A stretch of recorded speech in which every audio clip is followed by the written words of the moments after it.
Olá! Para quem não me conhece, eu me chamo Amanda Leonardo, seja muito bem-vindo ao meu canal e aqui nós vamos falar da Palavra de Deus. Gente, o tema de hoje são atitudes que definem ciclos. Sim, olha que importante para a nossa vida, né? Para esse 2025. Gente, hoje eu estou aqui, vim passar o final de ano na casa dos meus pais, então já me perdoem pelos barulhos externos. E por falar em final de ano, início de novo ano, Deus trouxe essa palavra, né, para a gente poder compartilhar com vocês aqui a respeito de atitudes que vão definir, né, os nossos ciclos, porque muito se fala em começar algo, em continuar algo, algum projeto que já deu início em 2024, e a gente depende sim de muita atitude ou coragem para fazer isso, mas que nós possamos também reconhecer e ter atitude e coragem para encerrar ciclos, porque o corajoso não é só aquele que inicia ciclos, né, que começa ciclos, apesar da gente depender de coragem para isso também, é aquele também que sabe reconhecer que chegou o momento de finalizar algo, né? Que aquilo já não faz mais parte da sua vida, do seu contexto. Então, agora nós vamos falar sobre passagens bíblicas que refletem isso, refletem situações de pessoas que finalizaram, encerraram ciclos na sua vida, né, tomaram atitudes para viver o novo de Deus para a vida delas, né? E que no final desse vídeo você possa entender o que realmente importa, o que realmente havia, né, de comum em todos os contextos e que realmente vale, o que realmente importa para a nossa vida também, né? Para os nossos ciclos, para as nossas fases de vida, tá bom? Então, vamos para o vídeo.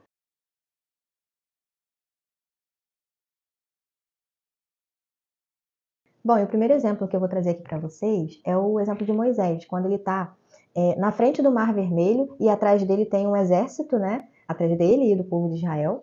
E aí, nesse momento, ele clama ao Senhor por ajuda e o Senhor diz para ele: Moisés, o que tanto clamas a mim? Peça que o povo marche. E aí também, sob orientação de Deus, né, ele coloca o cajado, perdão, o cajado no Mar Vermelho e o Mar Vermelho se abre. Então, precisou de uma atitude de Moisés nesse momento para que todo aquele povo ali saísse de um ciclo, um momento de escravidão para um momento de liberdade, de libertação. E trazendo para a nossa realidade, quantos de nós também não estamos em momentos de escravidão, né, por coisas ou por pessoas, né? Coisas, sejam elas vícios, drogas, jogos, né? E às vezes depende de atitudes nossas, né? Para que a gente possa sair desse ciclo de escravidão, né? Para poder ver ou viver momentos de liberdade que Deus quer nos entregar, quer que a gente viva isso, né?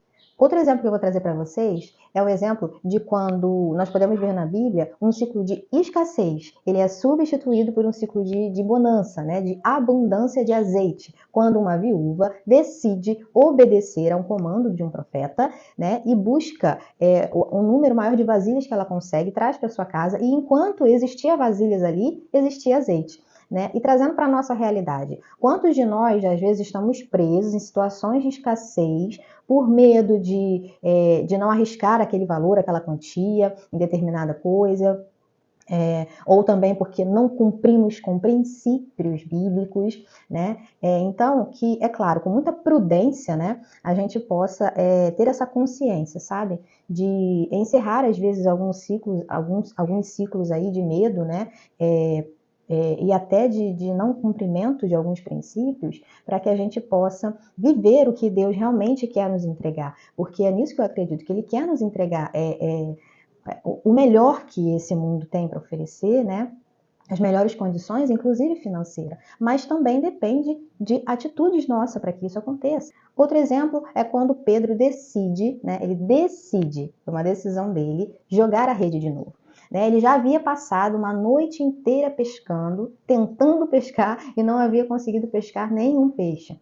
E aí a palavra de Deus diz que Jesus pede que ele lance de novo a rede, que ele lance de novo a rede. Então essa atitude de fé, né, de obediência, de acreditar e lançar de novo a rede, ela fez com que Pedro visse a sua rede se encher com numerosos peixes, ao ponto do seu barco em que ele estava começar a afundar, ele precisar pedir ajuda para recolher aquela rede.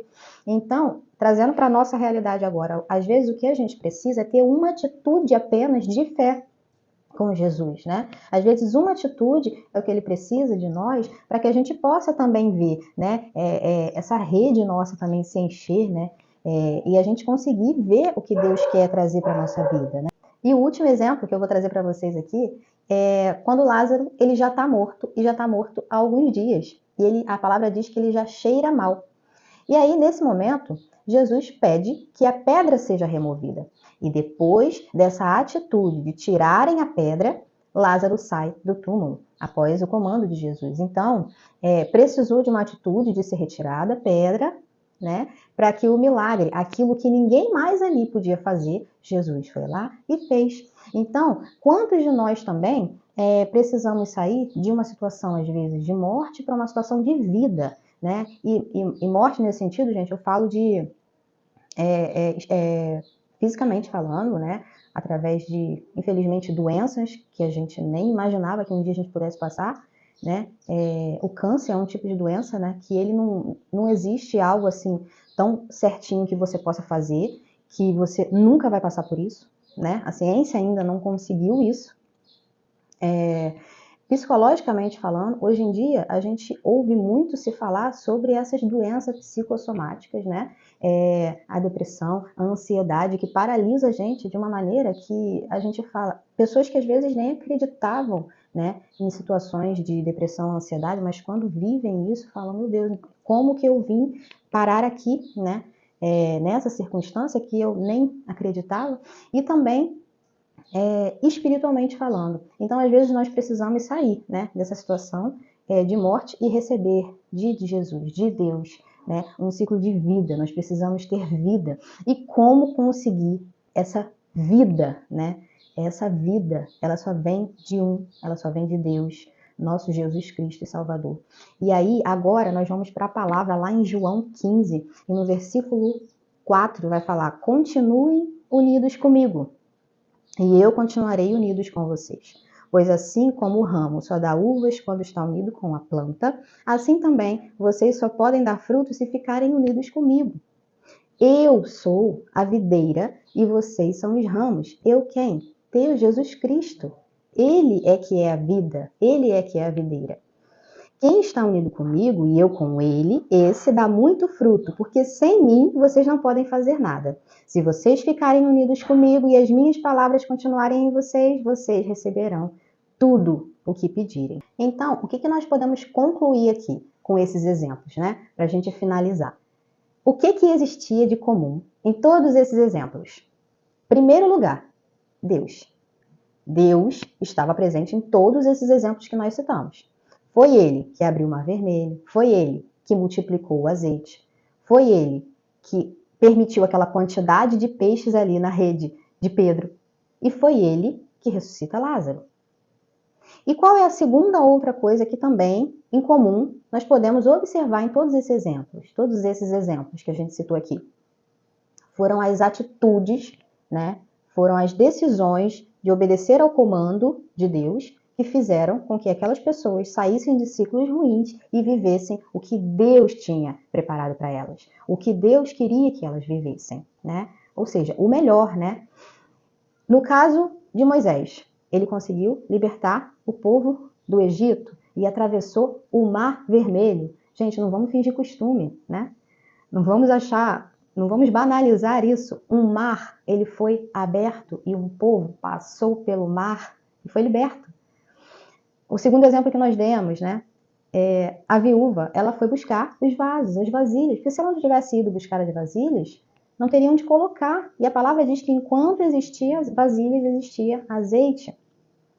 O Pedro decidiu obedecer, né? Atender ao que Jesus tinha pedido, e ele conseguiu ver, né, aquela quantidade de peixes. E ele já havia passado uma noite inteira pescando, tentando pescar, e não tinha conseguido nenhum peixe. E, por último, as pessoas retiraram a pedra do túmulo de Lázaro, e com isso eles puderam ver um milagre, né? O milagre da vida, onde uma pessoa que já estava morta há alguns dias pôde viver de novo. Então, todas as vezes que nós estivermos na dúvida se devemos começar algo, né? Falando agora de ano novo, vida nova, começar projetos. Então, sempre que estivermos na dúvida se nós devemos começar, continuar ou encerrar ciclos, encerrar processos, o que nós devemos fazer? Buscai primeiro o reino dos céus e a sua justiça, e todas as outras coisas decisões, o melhor caminho a seguir, direcionamento, elas serão acrescentadas a nós. Mas prestem atenção aqui numa coisa, a palavra de Deus diz que nós devemos buscar primeiro o reino dos céus. E não apenas de uma maneira em que a gente busque e não faça nada. Não. Assim como Moisés precisou estender o cajado, a viúva precisou buscar as vasilhas, Pedro lançar a rede e as pessoas retirarem a pedra, assim como essas pessoas fizeram a parte delas, o que cabia a elas de fazer, nós também precisamos fazer a nossa. E não orar e pedir ao Senhor se não estamos dispostos a encarar o que nós precisamos fazer para que aquilo que a gente tanto deseja aconteça. E agora, para poder contextualizar tudo isso que eu falei, eu vou falar para vocês a respeito de um testemunho meu, de vida, né? Eu estou passando por um processo para conquistar um sonho que eu acredito que foi o Senhor que me entregou, que entregou para mim e para minha família. E nesse processo, para conquistar esse sonho, eu preciso passar por várias provas. Provas mesmo, de fazer a prova, receber uma nota, né? E na primeira vez que eu fui fazer uma das provas, eu pensei assim, caramba, eu acho que eu vou ter que ir um pouco menos na igreja, né? Eu fazia os meus devocionais, mas era bem rapidinho ali. Para quê? Para poder ter mais tempo de estudar. E eu fiz a prova a primeira vez e eu não passei. E aí eu falei, Senhor, será que eu estou no caminho certo? Será que é isso mesmo que o Senhor quer para minha vida? Agora já não estou entendendo muita coisa. E aí eu fui buscar o Senhor, gente, buscar mesmo, sabe, a presença do Senhor. E aí eu fui no monte, gente, se vocês nunca foram no monte, tenham essa experiência, sabe, com o Espírito Santo. É realmente incrível, é muito, muito poderoso. Você ir buscar ao Senhor, ir no monte, gente, é muito valioso. Se vocês nunca fizeram isso, experimentem. E aí eu fui no monte nesse dia, eu pedi uma palavra ao Senhor e Ele me entregou João 15. Ele disse para mim que Ele é quem é a videira verdadeira. Que sem Ele eu não conseguiria fazer nada. E aí eu consegui entender e tentei fazer a prova depois, num outro momento. E quanto mais eu me envolvia com as coisas do Senhor, mais eu conseguia, com o pouco tempo ali que eu tinha de estudo, eu conseguia assimilar as coisas, eu conseguia entender e guardar, sabe, na minha memória. E isso foi, né, no momento em que eu sentei para fazer a prova, eu consegui fazer a prova e eu consegui passar. E todas as vezes, né, que eu preciso de novo fazer uma outra prova, passar por um outro desafio, agora há pouco tempo também, né, eu precisei passar por uma prática, que também já era um outro desafio e eu estava com medo de novo. E não porque eu tivesse me afastando do Senhor, nada disso, mas Ele me trouxe de novo João 15. E o que Ele quis dizer com isso dessa vez? Que Ele é que é a videira verdadeira, então por que eu estava com tanto medo? Porque não é sobre eu, é sobre Ele. É tudo por Ele e por causa dEle. Então, por que é que eu estava com tanto medo assim? Né? Então, de toda a mensagem que foi falada até agora, o mais importante é isso que nós precisamos pisar na nossa cabeça. Ele é a videira verdadeira. Ter Ele, ter Jesus Cristo, ter a presença dEle nas nossas vidas é o que realmente faz a diferença em todo o contexto das nossas vidas, sabe? Então, que a gente possa fazer o que nos cabe, né? O que a gente precisa fazer para conseguir as coisas. Moisés precisou estender o cajado, a viúva precisou pegar vasilhas, Pedro precisou lançar uma rede e os homens retiraram uma pedra. Ou seja, Deus nos traz a parte menor de todo o contexto, porque nós não teríamos o poder de abrir um mar, nem de multiplicar uma quantidade pequena de azeite, muito menos de encher com abundância uma rede de peixes e nem de ressuscitar alguém. Então, que a gente faça o que nos cabe, que é a menor parte, e deixa que Deus, Ele faz aquilo que a gente não consegue fazer, aquilo que não está sob o nosso alcance. Senhor, até aqui eu consigo, daqui para cá eu preciso que o Senhor entre, que o Senhor haja, que o Senhor me ajude, porque daqui para cá eu não consigo mais. Daqui para cá é com o Senhor. E é sobre isso, é sobre ter esse reconhecimento na nossa cabeça de que cenários são mudados para melhor, quando há a presença de Deus na nossa vida. Então, a pergunta que eu quero deixar aqui no finalzinho desse vídeo para você que conseguiu assistir até aqui é o que você, agora em 2025, precisa fazer para você alcançar o que você tanto deseja, o que você de repente ora ou já orou ao Senhor e até já desistiu porque ainda não conseguiu. O que cabe a você? O que cabe a mim fazer para conseguir aquilo que eu quero, aquilo que eu tanto almejo, que eu oro ao Senhor? O que eu preciso? Faça uma relação. Não sabe? Ore ao Senhor. Senhor, me dá discernimento do que eu preciso fazer, de qual é a minha parte em todo esse projeto, em todo esse sonho. Qual é a minha parte?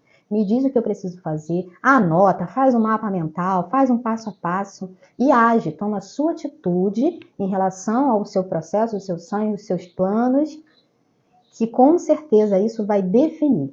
Serão atitudes que irão definir ciclos ou processos na nossa vida. Porque a gente faz a nossa parte e ele faz o que a gente não consegue fazer. Então, gente, essa é a palavra de hoje. Se você gostou dessa palavra, sabe? Se foi bom para você, se fez sentido, curte aí o nosso vídeo, se inscreve aqui, ó, se inscreve em algum lugar dessa tela aí, se inscreve no nosso canal, tá bom? E até o próximo vídeo. Fiquem com Deus!